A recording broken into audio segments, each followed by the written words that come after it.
Speaking of those pressure-packed moments, so game day in retail or high-stakes days in property management, how do leaders keep teams calm and focused?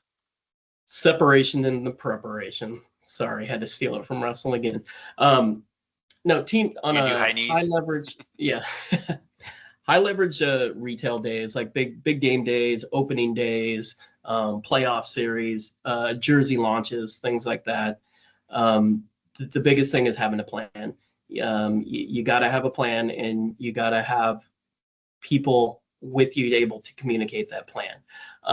So I believe that the having people be able to have that, like, they know they have that support.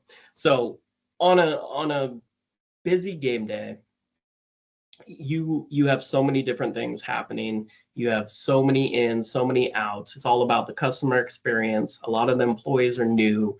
The technology can be new. Our SKUs ringing in. So with that, you got to maintain a calmness. You got to communicate with everyone. And like you had just mentioned here, you have to go around and spend that time with people and let them know, because there's a lot of things that will come up, that you may not be ready to you may not even know is going wrong yet. So, but it's all about separation and the preparation. You got to prepare for anything to happen, and I'm sure that's probably pretty similar in your realm.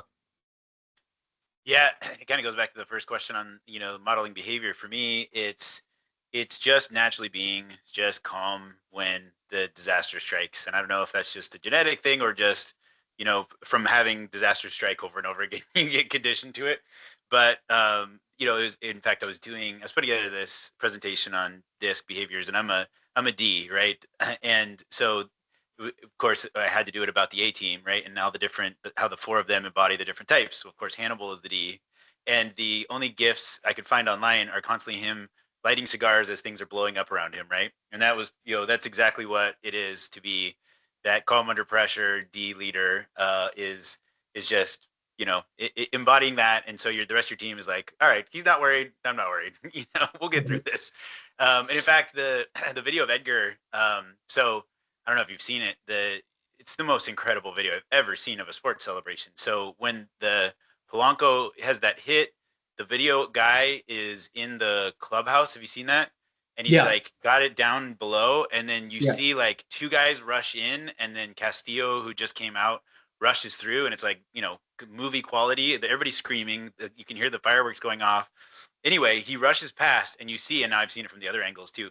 Edgar, as all this stuff is going on, Edgar basically takes one step up, all right, and claps, and then goes back down again. Like takes another step down. yeah. It's just pandemonium, And Edgar's like, all right, great, we made it. He made it to the ALCS. Well, that's Calm under okay. So pressure. here I could say it a little clearer, right? So game day stress and big operational stress comes from uncertainty. So you have to prepare. You have to have a plan, and you have to have a calm, visible leadership presence. Yep, and I love it when a plan comes together. Hannibal's quote.